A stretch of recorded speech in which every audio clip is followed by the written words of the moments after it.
Continuando con nuestras exposiciones sobre la temática de la vida venezolana en los 40 años de la época 1958-1998.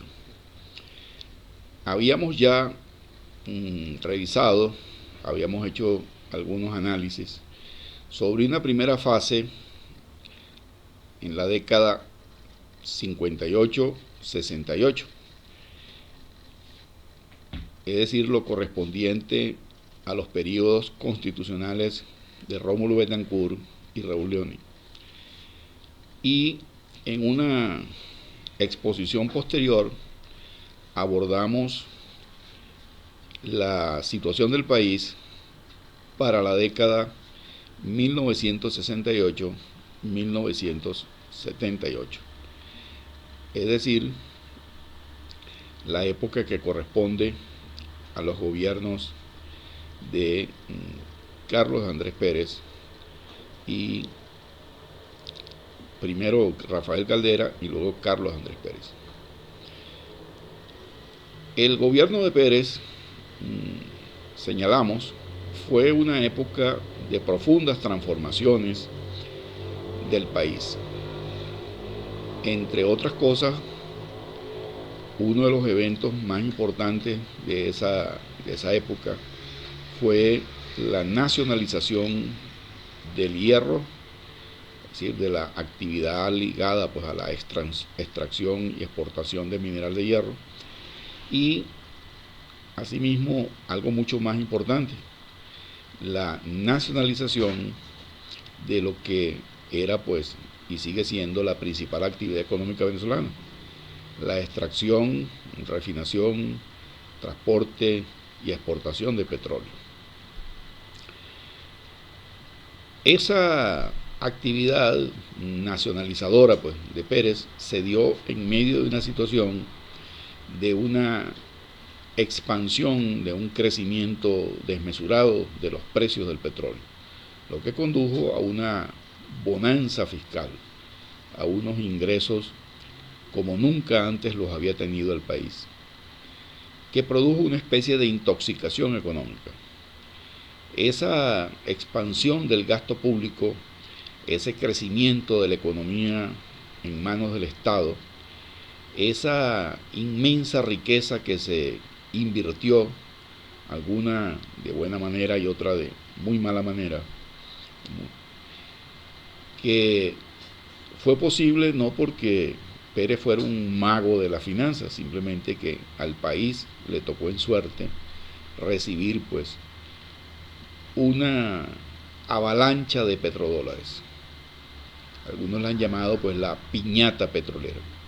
Esa avalancha de petrodólares llevó pues a un crecimiento exponencial del ingreso fiscal, a un crecimiento exponencial del gasto público, del crecimiento de la burocracia oficial, del crecimiento de una legión, una inmensa cantidad de empresas del Estado que abarcaban prácticamente todos los sectores, no solamente el sector minero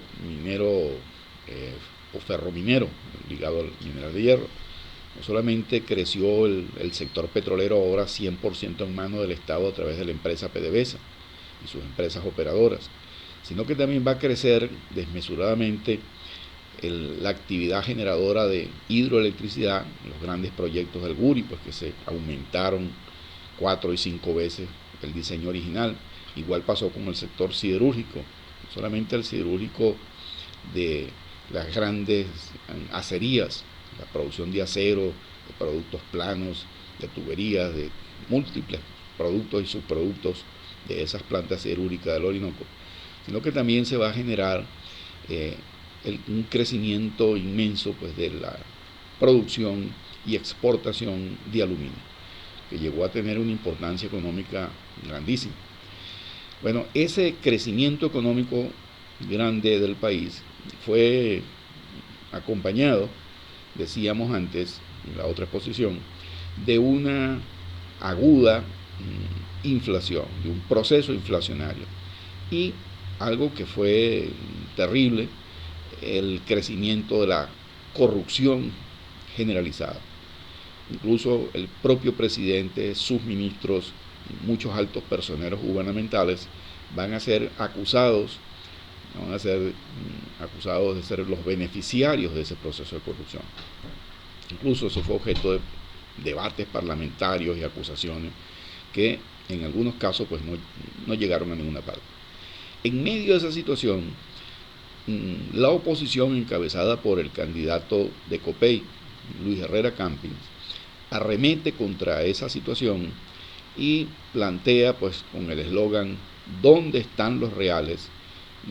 Algo que el pueblo se preguntaba pues en medio de esa gran prosperidad que parecía pues que alcanzaba para todos, en medio de esa riqueza desmesurada de nuevos sectores económicos, de banqueros, industriales, grandes empresarios agrícolas, grandes comerciantes importadores, en medio incluso de una situación de gasto desmesurado. Eso fue lo que se llamó pues la Gran Venezuela, el proyecto de la Gran Venezuela, donde se suponía que se iba a administrar la abundancia con criterio de escasez, pero que al final pues se administró la abundancia más bien con escasez de criterio. Bueno, tantas cosas que se pudieran decir, y esa campaña electoral pues fue muy agresiva. Pues el candidato de oposición de manera implacable atacaba el gobierno pues y su corrupción, y hasta el propio candidato de Acción Democrática trató inútilmente de desmarcarse, de separarse, de no aparecer como el responsable de esa situación, a pesar de que eran del mismo partido político de Acción Democrática. El candidato de Acción Democrática, Luis Piñero Ordaz, lanzó una campaña que hacía énfasis en que era un hombre correcto, es decir, dando a entender pues que el gobierno no era correcto. Él con esa campaña de hombre correcto, de hombre que estaba alejado pues totalmente a esos sectores acusados de corrupción, de todas maneras la gente le pasó factura, de todas maneras la gente votó en contra del partido de gobierno. Y el candidato del partido de gobierno, pues que habían otras razones pues para también perder, no votar por él. Luis Piñero Ordaz además tenía un carácter un tanto agrio, un tanto difícil, no lo hacían particularmente simpático. Además era una persona con muy escasas prendas académicas, es decir, no era una persona con educación universitaria, con talentos especiales o con grandes dotes como orador o escritor o nada por el estilo. Mientras que el candidato de Copey, Luis Herrera Campins, era un hombre culto, pero que al mismo tiempo era un hombre que se sabía acercar al pueblo. Es decir, hizo una campaña centrada en un mensaje sencillo, acercándose a las personas en los barrios, elaborando una gran cantidad de cuñas publicitarias, de mensajes publicitarios, donde el escenario pues eran los propios barrios pobres de las grandes urbes como Caracas. Bueno, Luis Herrera pues al final pues ganó las elecciones con más de un 50% de apoyo nacional, y va a derrotar pues al candidato de AD, pues Luis Piñero Ordaz.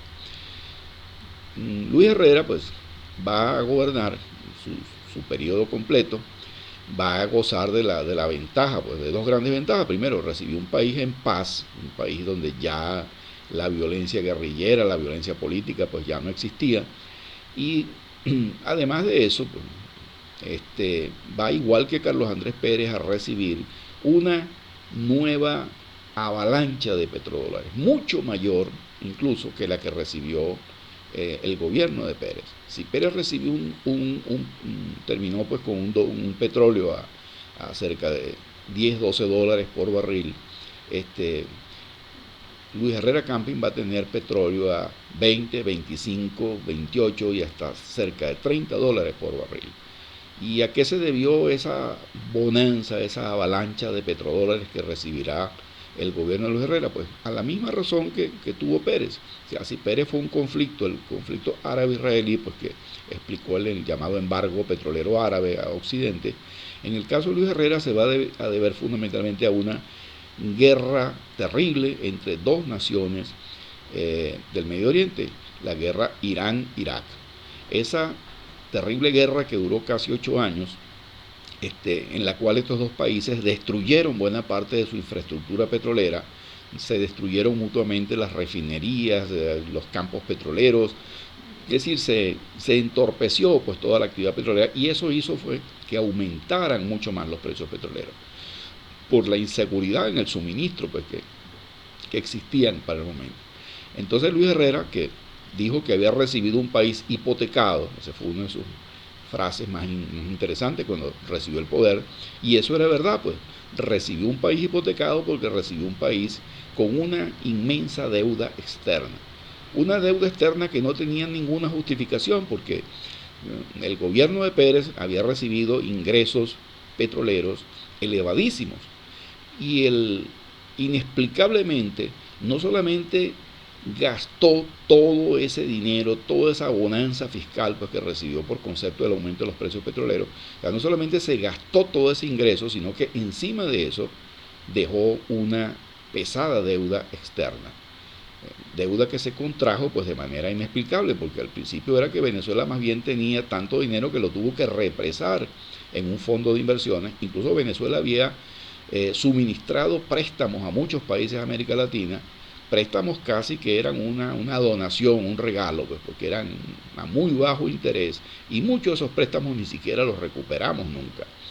Es decir, si esto que ahora se ve en nuestros días, pues el presidente Chávez haciendo donaciones de viviendas, de obras públicas, de hospitales, de múltiples cosas, pues como si fuera una especie de don regalón, de una especie de Papá Noel para algunos países pobres de América Latina y del Caribe, pues eso ya existía en tiempos de Pérez, ese despilfarro, esa regaladera al exterior.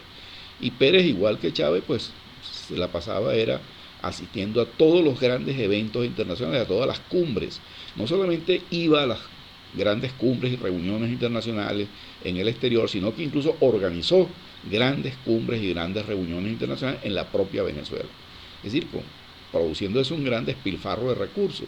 Aquí se hizo una cumbre de todos los mandatarios de los países de la OPEP, se hizo una gran cumbre donde vinieron representantes de todo el planeta para discutir los problemas del derecho marítimo en Venezuela, y así por el estilo fue el estilo pues de gasto desmesurado pues, de un país donde aparentemente nadaba en abundancia. Ese país pues al final gastó todo ese ingreso, algunos fueron buenas inversiones porque quedaron las obras de infraestructura o gastos interesantes como fue el programa Gran Mariscal de Ayacucho, pero otras cosas fueron simplemente despilfarro, ¿no? Es decir, que hubo de todo, cosas justificadas y cosas injustificadas.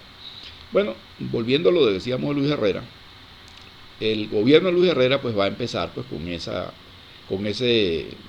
denuncia, esa terrible denuncia, recibo un país hipotecado. Es decir, Venezuela debía tanto que ni siquiera se sabía a cuánto alcanzaba la deuda, es decir, a quiénes le debíamos, cuánto le debíamos, y uno de los primeros actos que hizo el gobierno de Luis Herrera fue nombrar una comisión investigadora, fue esa famosa comisión Bolinaga, porque la presidía un prestigioso economista, José Luis Bolinaga, y esa comisión pues hizo un estudio pormenorizado para saber exactamente el monto de esa pesada deuda externa que habíamos contraído y que había que pagar de alguna manera.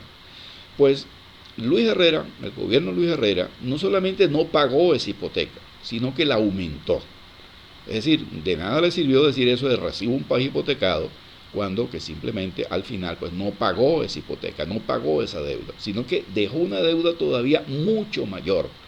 Siguió endeudando el país, no solamente con la banca multilateral, sino una tremenda deuda externa con la banca comercial, con los grandes bancos del mundo que de manera irresponsable le prestaron dinero no solamente a Venezuela, sino a otros importantes países como México, Argentina, Brasil, y en medio de la debacle financiera internacional que se desató en ese entonces, estos bancos en su mayoría colapsaron o estaban a punto de colapsar. Y la banca de los Estados Unidos y la banca europea pues tuvo que declararse en emergencia y tratar de buscar la manera de que no estallara pues la economía de esos países tan importantes como México, Argentina y Brasil, que tenían la más elevada deuda externa. En medio de esa crisis bancaria empezaron a presionar a Venezuela porque Venezuela sí tenía la posibilidad de mayor pues de pagar porque era un país petrolero y tenía pues cuantiosos ingresos fiscales gracias a esa nueva bonanza, a ese nuevo aumento pues de los precios petroleros.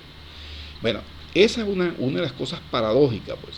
Venezuela pasó de ese proyecto de la gran Venezuela, pues de ese proyecto de gran crecimiento, de gran expansión, de una economía estatista, de una economía populista, porque se trataba como de repartir esa riqueza entre los sectores populares venezolanos. En parte, por supuesto, en ese reparto no todos les tocaba lo mismo, ¿no? Los que más se beneficiaron de eso fueron las clases altas, las clases medias, pues que disfrutaban viajando y gastando en el exterior sin tasa ni medida. Pues. Esa es la época del llamado "está barato, dame dos". Así conocían a los venezolanos entonces, porque viajaban y gastaban lo que quisieran sin ningún tipo de control en sus gastos personales pues en dólares. Y la banca incluso empezó a sacar gran cantidad de capitales, empezaron a fugarse, a irse al exterior, a invertirse en otros países y sobre todo a invertirse en bancos, los llamados bancos offshore, que eran bancos especiales pues en los Estados Unidos, especialmente en el estado de Florida y algunas otras partes. Bueno, esas locuras económicas pues que se dieron pues en tiempos de Pérez y que continuaron todavía más graves en tiempos de Luis Herrera, pues llevaron a un final terrible, ¿no? Que fue el famoso Viernes Negro. Cuando ya terminaba el gobierno de Luis Herrera, en la época pues de 1983, se produce pues en febrero, de repente pues un pánico financiero, se paraliza la actividad bancaria y el Estado finalmente tiene que admitir públicamente algo que todo el mundo sabía pero que no se sabía oficialmente. Era pues que Venezuela había colapsado, que no tenía manera ya de responder, financiando pues todas las importaciones, no se podía seguir permitiendo que se sacaran remesas al exterior sin control y que de alguna forma pues había que establecer un control de cambio. Ese fue el resultado pues final de ese festín irresponsable pues, de gasto, ¿no? De gasto irresponsable, ¿no? Pues, ¿qué ocurrió eso que se llamó el Viernes Negro? Habían dentro del gobierno de Luis Herrera dos personeros que empezaron a polemizar y a enfrentarse públicamente, mientras el presidente pues no terminaba de poner orden en aquella discusión. El ministro de Hacienda, o como se le llamaba entonces al ministro de Finanzas, Arturo Sosa, era partidario de una devaluación de la moneda en forma gradual, una especie de cambio diferencial. Y quería plantear pues, una oficina del llamado régimen de cambio diferencial, es decir, en el cual se establecían distintas cotizaciones, es decir, desde $1 a 4.30 pues, para las operaciones del Estado, hasta $1 a 6 bolívares pues, para otras operaciones. Y por supuesto siempre iba a aparecer el famoso dólar libre, pues que siempre se va deslizando, pues y va teniendo una cotización cada vez mayor. Bueno, esa idea del régimen de cambio diferencial era objetado por el presidente del Banco Central, que de una manera muy independiente, se llamaba Leopoldo Díaz Bruzual.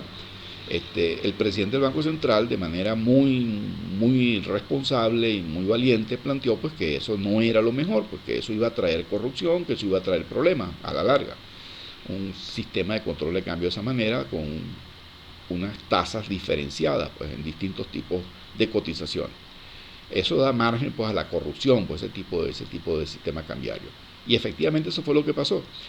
Leopoldo Díaz Bruzual planteaba una devaluación lineal, pues y establecer era necesario devaluar el bolívar en su relación con el dólar, pero establecer una sola tasa de cambio. Si era 6 bolívares, 6 bolívares, si era 8 bolívares, 8 bolívares, si fueran 10 bolívares, 10 bolívares, lo que fuera, pero que fuera una sola tasa. El criterio que al final se impuso fue el criterio del ministro Arturo Sosa, es decir, el régimen de cambio diferencial, y se creó una oficina llamada RECADI.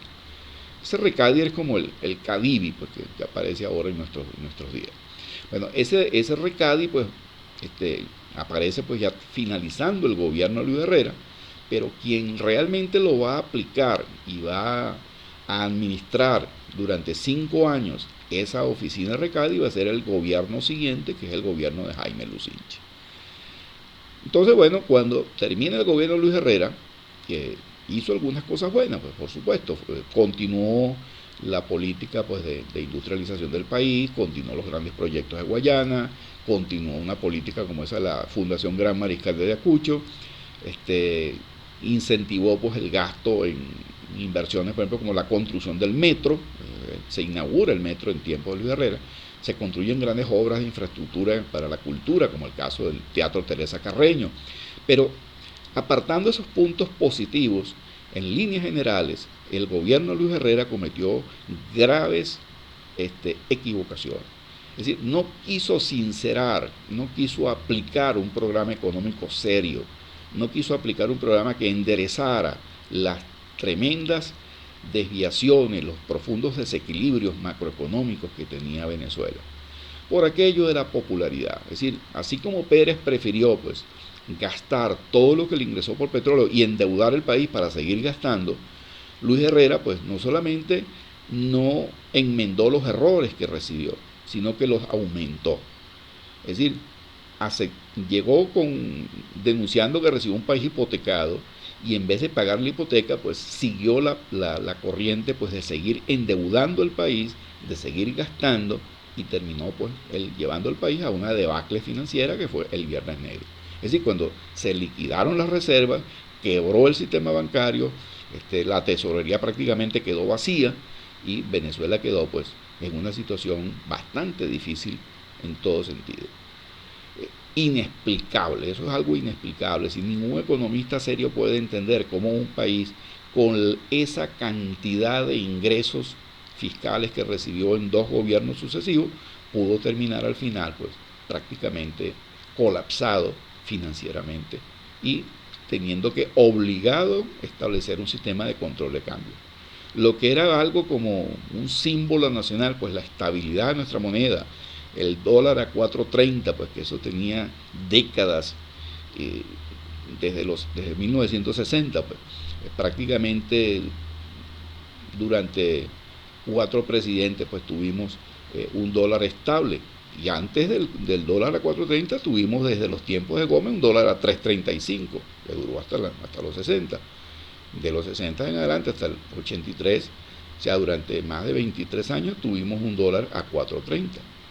Es decir, de ahí en adelante empezó pues el drama pues de este dólar en continua devaluación. Bueno, ese fue uno de las herencias funestas pues, que le quedó a Venezuela de esos 2 gobernantes, porque fueron Luis Herrera y Carlos Andrés Pérez, en términos económicos. Podríamos decir en abono pues de decir algo positivo, porque Luis Herrera fue un hombre honesto, fue un presidente pues que, a diferencia de Pérez, no hubo nunca una acusación en su contra, en el sentido pues de dudar de su honorabilidad. Otra cosa que uno podía dudar era de su conocimiento o de su habilidad como administrador. Deja bastante que desear, pues sin duda alguna los resultados fueron malos, ¿no? Pero siempre se le reconoció como un hombre recto, como un hombre de sólidos principios morales, como un hombre un cristiano practicante y esas cosas, pero no se podía decir lo mismo de algunos de sus ministros. Hubo muchos de sus ministros que fueron acusados y fueron incluso denunciados y hasta capturados con delitos pues en flagrancia. Pues uno que trató de escapar con una maleta de dólares, por ejemplo, a título de ejemplo podríamos decir eso. Y no solamente fue ese caso ya emblemático pues del ministro con su maleta de dólares saliendo por Marquetía de manera clandestina, sino que hubo muchos otros altos funcionarios pues que fueron igualmente acusados, pues señalados como gente deshonesta. Es decir, ya la corrupción se había como metido en el cuerpo del país. Uno podría decir pues que durante los primeros periodos constitucionales, hombres del periodo de Betancourt, de León y de Caldera, pues nunca se dudó de la honorabilidad, ni sus peores enemigos dijeron nunca nada en contra de la honorabilidad, de la rectitud pues, de estos primeros presidentes. De Carlos Andrés Pérez y de Luis Herrera, de muchos que rodearon a Luis Herrera, pues no se podría decir lo mismo. Pues bien, en líneas generales, pues el gobierno de Luis Herrera termina, pues, por supuesto, perdiendo pues la posibilidad de continuar en el poder con otro sucesor pues, del mismo partido, quien se echa encima la responsabilidad de salir como candidato, pues, una vez más, a defender pues las banderas socialcristianas, es el doctor Rafael Caldera. Caldera asume la responsabilidad, la pesada responsabilidad de ser el candidato de un gobierno tremendamente impopular, un gobierno, vamos a decir, rayado. Pues. Y algunas personas han dicho pues que por Caldera se perdieron las elecciones y eso es falso. Pues. Más bien, gracias a Caldera, es decir, a su prestigio personal, a su honorabilidad personal, los socialcristianos no salieron peor de lo que salieron. De haber sido un candidato, por ejemplo, totalmente identificado con el gobierno de Luis Herrera, que se hubiera echado encima la política pues, de defender un gobierno indefendible como era ese, los socialcristianos hubieran salido muchísimo peor de cómo salieron. Entonces, si bien es cierto pues, que perdieron las elecciones, es decir, Caldera en cierta forma pues, salvó a Copey de que se extinguiera pues, como opción política. Sin duda alguna, pues Caldera pues, hizo un gran sacrificio personal, pues, asumiendo esa responsabilidad de ser candidato en un momento tan difícil como es. Un país decepcionado, con un país asombrado pues, de la catástrofe que había ocurrido, pues, del hundimiento pues, de la moneda, de eso que se llamó pues, el Viernes Negro, pues, algo emblemático por lo terrible. Bueno, ¿quién gana las elecciones esas del 83 para empezar el 84? Jaime Lucinchi. Jaime Lucinchi, que era una figura de Acción Democrática muy popular, una excelente imagen como parlamentario, como médico pediatra, y además que va a recibir el apoyo no solamente de su partido AD, sino también de URD. Jaime Lucinchi va a ganar, pero como se dice, por paliza, pues, es decir, va a derrotar de manera aplastante pues, la candidatura del partido de gobierno, pues, que era pues, el doctor Caldera el candidato. Lucinchi gana las elecciones y entonces va con mayoría absoluta en el Congreso, en los consejos municipales, en las asambleas legislativas, es decir, una mayoría total y con una gran popularidad, pues el péndulo se mueve pues otra vez hacia Acción Democrática. Si la gente le pasa factura, así como le pasaron factura a Pérez votando por Luis Herrera, le van a pasar factura a Copey ahora votando en contra de Caldera y a favor de Lucinchi. El Lucinchi pues gana las elecciones y va a gobernar durante esos 5 años. En líneas generales, el gobierno de Lucinchi va a ser un gobierno ultra adecuado, es decir, va a ser un gobierno fuerte, un fuerte acento partidista. Es decir, todavía los gobernadores se elegían, no se elegían, perdón, sino que se designaban. Él designó como gobernadores de los 20 estados a los secretarios generales de su partido en cada región. Es decir, que era una manera de darle un mensaje al país, pues estos son los hombres más representativos, estos son los hombres que tienen garantizada su lealtad conmigo y con el partido. Es decir, Lucinchi va a ser un gobierno pues totalmente con gobernadores, ministros y altos funcionarios, en su inmensa mayoría pues adecos de carnet y de militancia partidista. Bueno, esa característica es una de las cosas que se pueden resaltar. La otra es que Lucinchi va a mantener durante los 5 años el control de cambio. Es decir, no se va a atrever a desmontar el control de cambio. Mantiene la oficina esa del régimen de cambio diferencial y mantiene pues el control de la venta de dólares bajo riguroso control del Estado durante esos 5 años. Y de esa oficina de control de cambio, ahí se van a producir grandes negociados. Ahí van a empezar a surgir pues las denuncias por corrupción. Es decir, se va a empezar a pagar pues por la gestión de conseguir los dólares, de conseguir el cupo de dólares para las importaciones de cualquier cosa que uno quisiera comprar en el exterior. Y esa economía pues bajo control del Estado, es decir, va a tener es una economía bajo un riguroso control de precios, de manera muy rigurosa.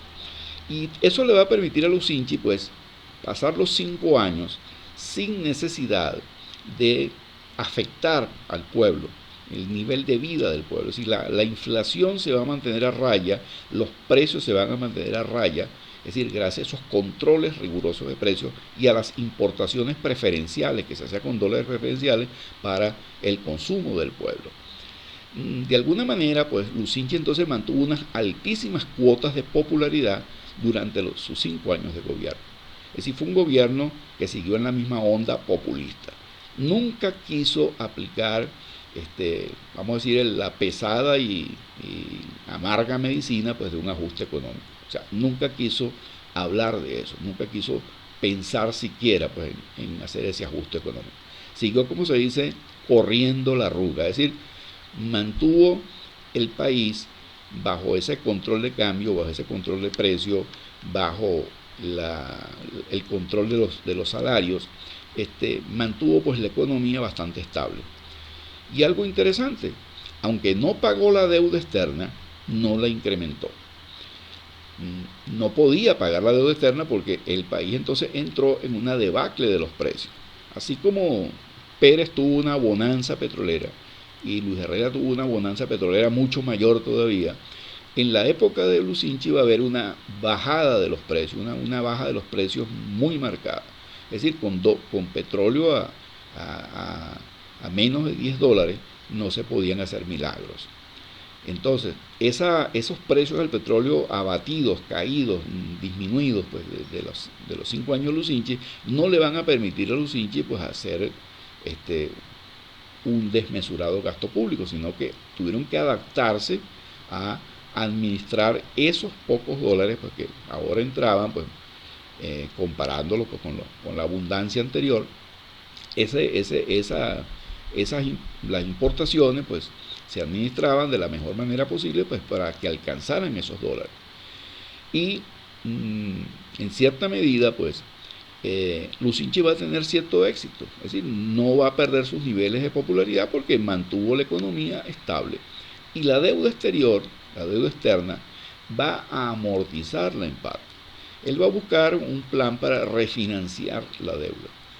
Y aunque el acuerdo, la negociación, lo que se llamó el mejor refinanciamiento del mundo, así lo trataron de presentar. En verdad no era ningún mejor refinanciamiento del mundo.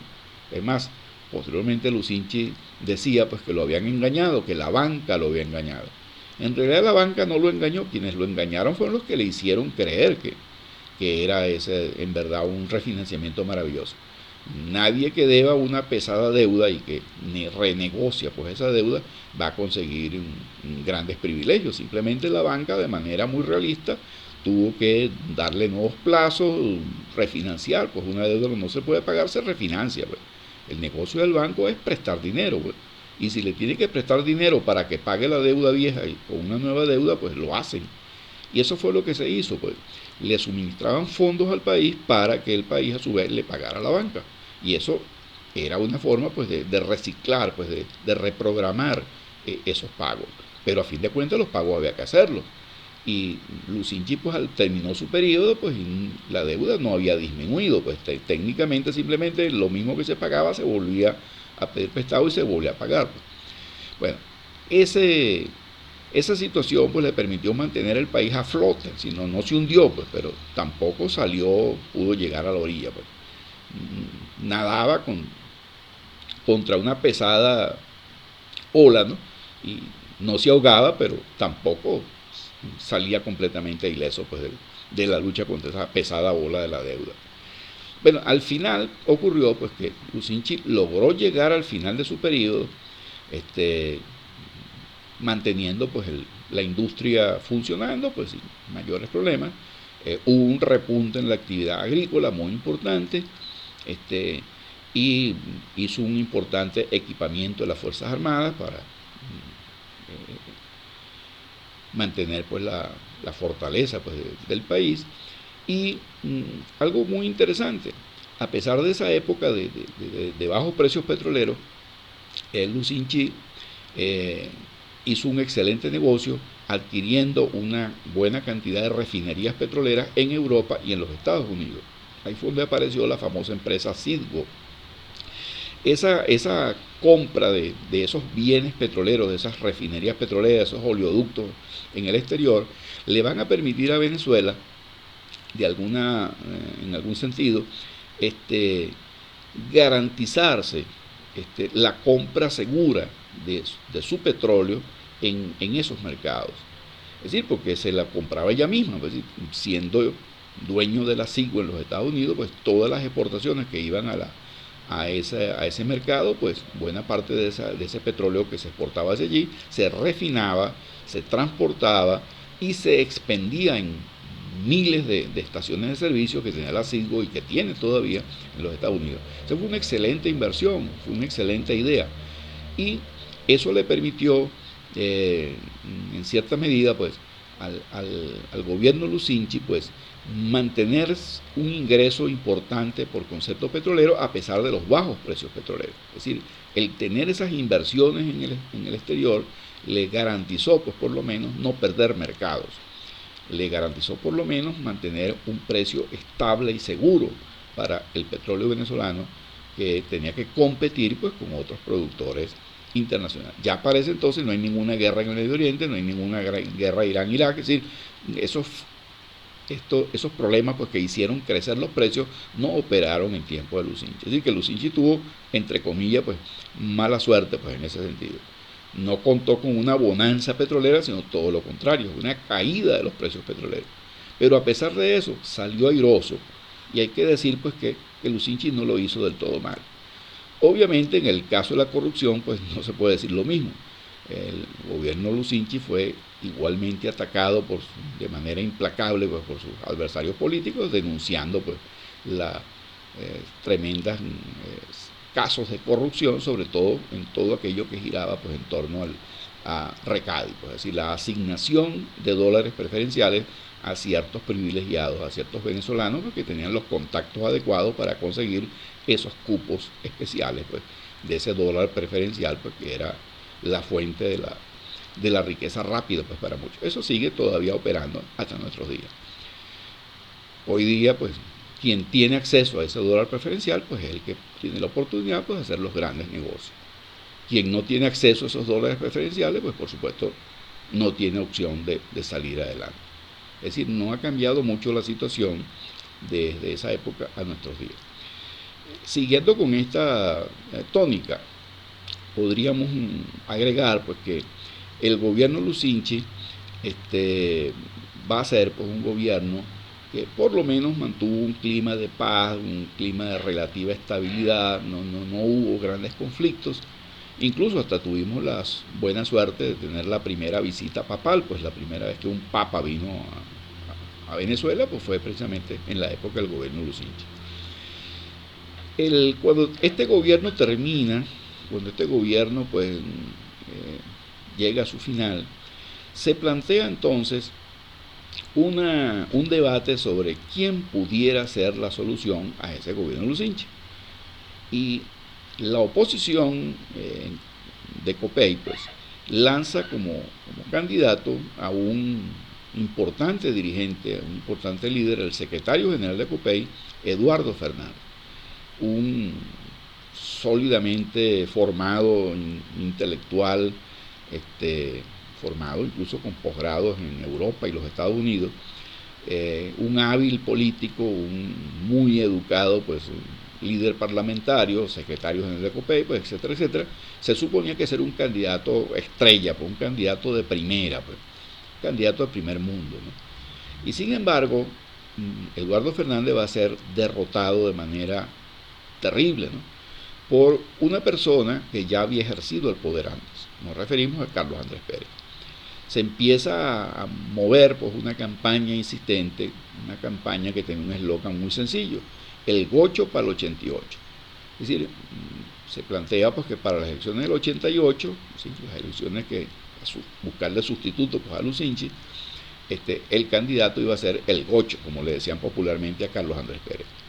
Y la gente, en vez de haber escarmentado, es decir, en vez de haberse convencido pues que un hombre que había cometido gravísimos errores pues en su primera administración, la gente pues votó mayoritariamente, masivamente, de manera aplastante a favor de Carlos Andrés Pérez. Y Carlos Andrés Pérez ganó las elecciones del 88. Se cumplió aquello pues de que los pueblos son un tanto irresponsables. ¿Sí? La gente no quería que le dijeran la verdad. Un poco así como la gente que dice, miénteme, miénteme, no me digas la verdad. Porque, ¿cuál era la verdad? La verdad es que Venezuela tenía un serio problema económico. O sea, Venezuela necesitaba un ajuste macroeconómico duro. Es decir, las cuentas nacionales ya no daban para más. No era posible seguir corriendo la arruga. No era posible, por ejemplo, dejar de pagar una deuda que se estaba venciendo, que se iba a vencer, y no habían recursos para pagarla, porque ya no habían los ingresos petroleros, ni se esperaba que esos precios petroleros se recuperaran en el corto plazo. Es decir, ¿cómo pagar esa gran deuda externa? ¿Cómo seguir financiando un gasto público sobre la base de mantener el empleo, una gran burocracia oficial, sobre la base de mantener los precios estables, pero subsidiándolos con un dólar a bajo costo por parte del Estado? ¿Cómo seguir manteniendo la estabilidad del país, pero sin hacer los cambios duros que había que hacer, pues el ajuste de la economía? Es decir, eliminar el control de cambio, eliminar el control de precios, eliminar una gran cantidad de subsidios, pues todos los servicios públicos estaban subsidiados, el transporte público, el precio de la gasolina,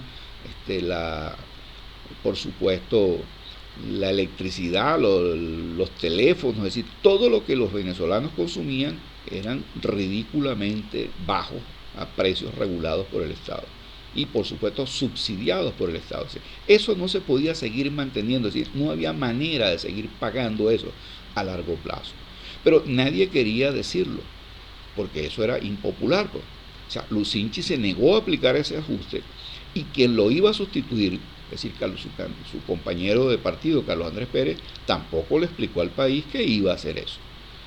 ¿Y qué ocurrió? Pues Carlos Andrés Pérez ganó las elecciones, haciéndole creer a la gente que iba a regresar a aquella prosperidad, que iba a regresar a aquella época de los dólares baratos, aquella época del está barato, dame dos, es decir, de la abundancia de dólares, de la abundancia de los negocios, del pleno empleo, es decir, de todo, pues íbamos a seguir siendo felices.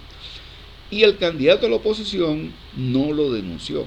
El candidato de la oposición decía, no, es que Lucinchi es tan popular y Pérez pues es tan popular pues que no es conveniente atacarlo. Es decir, no quiso, por ejemplo, denunciar que Pérez había sido había sido denunciado como un hombre corrupto en lo personal. No se quiso denunciar que Lucinchi había sido un irresponsable por mantener una política económica que no resolvía ningún problema, sino que simplemente posponía la solución para que fuera otro más adelante quien resolviera ese problema. Es decir, Fernández quiso simplemente plantear una política así en positivo, pues un candidato muy educado, un candidato pues que hacía planteamientos muy técnicos, pero sin tocar a fondo lo que había que tocar, es decir, denunciar al gobierno de Lucinchi, denunciar al candidato pues de su partido, Carlos Andrés Pérez, es decir, denunciar que no era posible que cumplieran con esas cosas que anunciaban. Todo eso no se hizo, pues entonces al final ¿qué resultó? Pues que Carlos Andrés Pérez ganó las elecciones de manera apabullante, aplastó a su rival, pues débil, que no tuvo el coraje pues para poner las cosas con su nombre, y entonces Pérez pues es electo pues de manera apoteosa. Toma posesión en medio de una gran fiesta a la cual llegaron miles de invitados, que eran tantos que no cabían en el edificio del Congreso Nacional, y entonces hubo que hacer la toma de posesión en el Teatro Teresa Carreño. Y a eso le llamaron popularmente la coronación, porque parecía la coronación de un emperador, parecía la coronación del Shah de Persia. Era una fiesta fastuosa, ¿no? Vino incluso hasta Fidel Castro, fue la gran vedette, eh, el príncipe heredero del trono de España, primeros ministros, presidentes, es decir, fue una fiesta grandiosa pues la toma de posesión de Pérez. Y una vez que pasó pues el entusiasmo, la alegría pues de esa toma de posesión, entonces vinieron las cosas tristes. Pues. El gabinete que nombró Pérez, un gabinete de primeras figuras, grandes economistas como Herbert Torres, Ricardo Hausmann, Moisés Naín y Miguel Rodríguez, esos 4 economistas estrella pues diseñaron un programa de ajuste macroeconómico y se lo presentaron a Pérez y Pérez lo avaló y lo anunciaron al país. ¿Y cuál fue la respuesta del país cuando se enteraron de que el nuevo gobierno de Pérez significaba liberación del control de cambio, con una devaluación del dólar que iba a ser periódica, liberación del precio de la gasolina, se suben los precios de la gasolina, se suben los precios del transporte, se suben todos los servicios públicos, es decir, teléfonos, electricidad, gas, transporte terrestre, transporte aéreo, es decir, todo un ajuste de precios total. Y por supuesto, sin haber hecho primero un anuncio para explicarle a la gente y sobre todo haberle explicado a la gente pues que tenían también un alza de salario efectivo de inmediato. Era 27 de febrero y la gente ni siquiera había cobrado su quincena. ¿Y cuál fue la respuesta? La furia popular. El pueblo se lanzó a la calle a enfrentarse a la policía, a la Guardia Nacional, empezaron a saquear todos los negocios, a destruir vehículos de transporte público. Es decir, la furia popular del 27 y 28 de febrero se propagó pues rápidamente porque fue transmitido en radio y televisión en directo pues, y en toda Venezuela pues se vio los saqueos y los disturbios que empezaron en la ciudad de Guarena. De ahí se propagaron a Caracas y de Caracas pues se propagó al resto de Venezuela.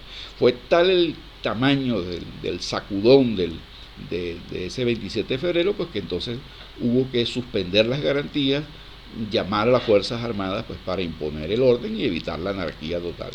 Y en medio de esa matachina general pues que vinieron en los días subsiguientes pues cientos de muertos, miles de heridos y todavía no se sabe exactamente cuántos fueron porque incluso después aparecieron hasta tumbas colectivas pues en algunos centros como una sección del cementerio de Caracas. Todavía hay un comité de las víctimas del 27 de febrero que indagan sobre cuántos fueron las víctimas. Todavía no se sabe con exactitud cuántos fueron los muertos, pero fueron bastantes. Bueno, esa situación de anarquía en que cayó Caracas y el país, pues la pudo solventar fue el control militar. Y los militares que no son entrenados precisamente para mantener el orden público de manera pacífica, sí, dispararon y masacraron mucha gente. Esa fue la verdad. En medio de esa situación, entonces, el doctor Caldera dio un famoso discurso en el Congreso donde denunció pues que no se le podía pedir pues a un pueblo que estaba pasando hambre, no se le podía pedir apoyo pues así, un cheque en blanco y apoyo a la democracia. Y de ese debate en el Congreso pues Caldera salió convertido pues en la gran figura, en el líder que se relanza pues a futuro, y de allí va a salir pues la futura candidatura y la futura presidencia de Caldera. Caldera llega a ser presidente pues en 1994 precisamente porque es el hombre pues que interpreta pues esa rabia, esa frustración pues de un buen sector de los venezolanos que de manera ilusa, de manera ingenua apoyaron a Pérez creyendo pues que Pérez le iba a traer pues la prosperidad, pues que íbamos a ser felices, que íbamos a traer a Venezuela pues otra vez a lo que fue su primera presidencia. Pero no tomaron en cuenta que las condiciones eran totalmente distintas, que ya no se podía montar una política populista, estatista, sino todo lo contrario. Va a ser una economía más bien de signo neoliberal, es decir, es un paquete, no totalmente, pero sí con ciertos elementos de paquete neoliberal, es un paquete de ajuste económico, porque era la única solución. Hay que decir que no es que Pérez fue un malvado que quiso hacer eso, ¿no? Simplemente no tenía otra alternativa. La única forma que Venezuela podía acceder a a nuevos préstamos, a una especie de préstamo puente para poder hacerle frente al pago de la deuda externa, al vencimiento pues, de muchos pagos y poder apuntalar las finanzas pues, de las reservas en el Banco Central, era pues con un acuerdo con el Fondo Monetario Internacional. Si Venezuela no hacía lo que se llama una carta de intención, es decir, lo que hizo Pérez, pues que fue anunciarle al Fondo Monetario, mire, pensamos hacer esto. Es decir, desmontamos el control del cambio, desmontamos el control del precio, subimos el precio de la gasolina, es decir, todo lo que estos ministros estrellas pues diagnosticaron y aplicaron. La gente no entendió eso, la gente simplemente reaccionó con furia, la furia de la frustración, la furia de sentirse engañados, estafados. Esa fue la reacción del venezolano. Si pasó de la euforia a la rabia. Es decir, pasó del triunfo, de la celebración por el triunfo de Pérez a la furia en contra de Pérez y a la furia en contra del gobierno. A destruir los centros comerciales, a destruirla y saquear los negocios, a no dejar nada en pie. Pues. O sea, esa situación del 27 de febrero, ese sacudón, pues, va a ser emblemático. Pues, para siempre Venezuela ya nunca será como antes. ¿No? Eso va a dejar una marca incluso en la conciencia de los venezolanos. Entonces, no es que los ministros estos que hicieron ese programa fueran unos malvados o insensibles, no, nada de eso. Eso era lo que había que hacer. El problema era que había que explicárselo a la gente. Y ninguno de los altos dirigentes que optaron a la presidencia, ni Pérez, ni Eduardo Fernández, le dijeron claramente a la gente, mire, si ganamos el poder, esta es la solución. O sea, no se puede seguir corriendo la ruga. Hay que pagar la deuda, hay que desmontar el control de cambio. No se puede seguir subsidiando todo esto que se está subsidiando, los precios de los alimentos, los precios de los repuestos, los precios de todo, pues todo era subsidiado. Eso era insostenible, ¿no? Y Pérez cometió la ingenuidad, o él creía pues, que él era una especie de mago, pues que simplemente él lo anunciaba, la gente lo iba a aceptar. Y su popularidad y su liderazgo era tan grande que la gente iba a convencerse, pues que no había otra opción.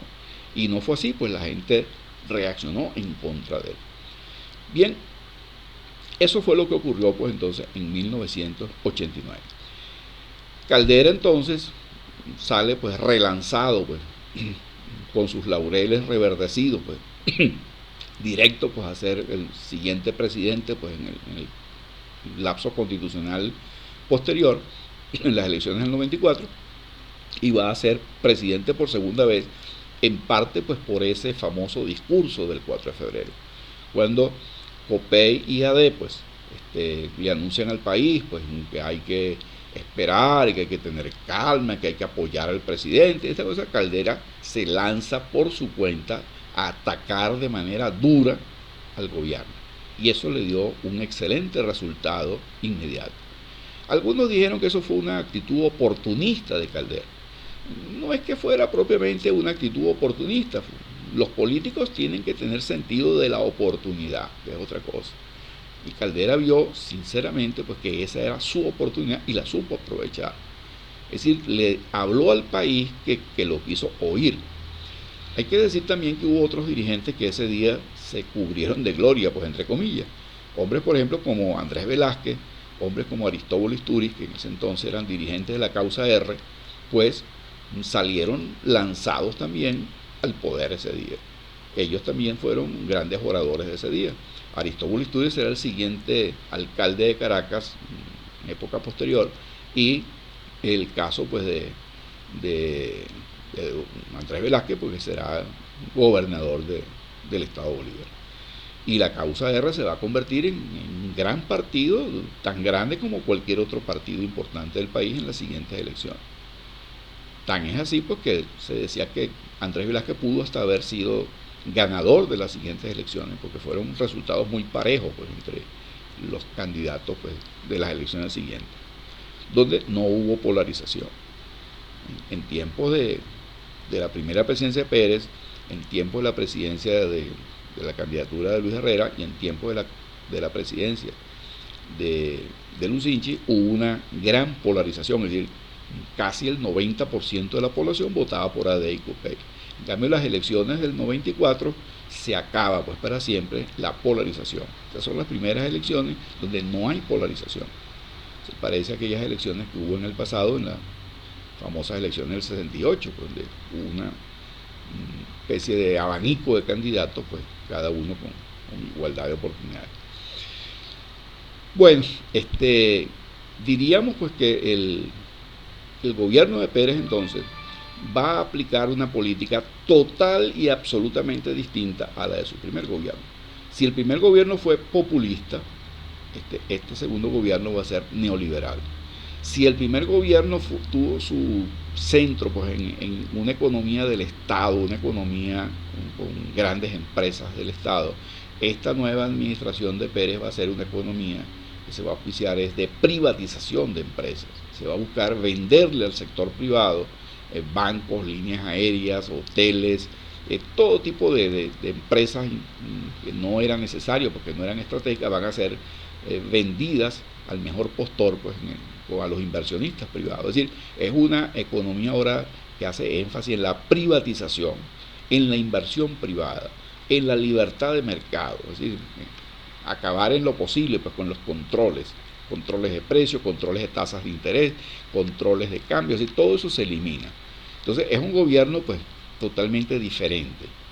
El gobierno primero de Pérez pues es una cosa y el segundo gobierno de Pérez es una cosa totalmente distinta, porque las condiciones son diferentes.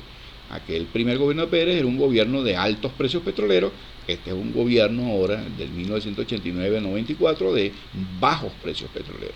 Es decir, no hay esa bonanza petrolera, no existe la bonanza petrolera, sino que hay que buscar más bien cómo pagar esa deuda, cómo refinanciar esa deuda. Y la única manera de hacerlo era primero firmando un acuerdo con el Fondo Monetario Internacional y con el Banco Mundial. En la medida pues, en que Venezuela aceptó esas condiciones, en esa medida empezaron a llegar entonces los flujos de capitales, empezaron a llegar los préstamos, empezó a llegar pues no la ayuda, sino los financiamientos necesarios pues que la banca internacional pues pudo ofrecer. Pero si Venezuela no cumplía con esas condiciones, pues no iba a venir ni un dólar de ayuda, ni un dólar de inversión a Venezuela. Esa fue la circunstancia. Entonces, bueno, ¿qué otra cosa importante hay que decir de la época de Pérez? En medio de esa situación se hace una reforma política que le dio como un respiro pues, al país.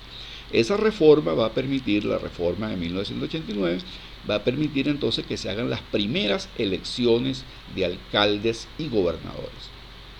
Esa reforma va a permitir entonces que los venezolanos, pues, vamos a decir que participando políticamente, eso va a ser como una válvula de escape pues, a ese sentimiento duro, difícil que vivían los ciudadanos del país. Entonces va a haber elecciones y se van a elegir por vez primera los gobernadores y se van a elegir por primera vez los alcaldes. Acción Democrática no salió tan mal a pesar de todo, porque la alcaldía de Caracas la ganó uno de los importantes dirigentes jóvenes pues, de AD, pues, que era Claudio Fermín. Posteriormente Fermín va a ser derrotado en la siguiente elección por Aristóbulo Istúriz de la causa R. Pero muchos gobernadores pues, en el país, pues, muchas gobernaciones van a caer pues, en manos de gente de COPEI, gente del MAS, gente de sectores críticos de Carlos Andrés Pérez. Es decir, va a haber una mayor apertura política, pues, una mayor pluralismo, ¿no?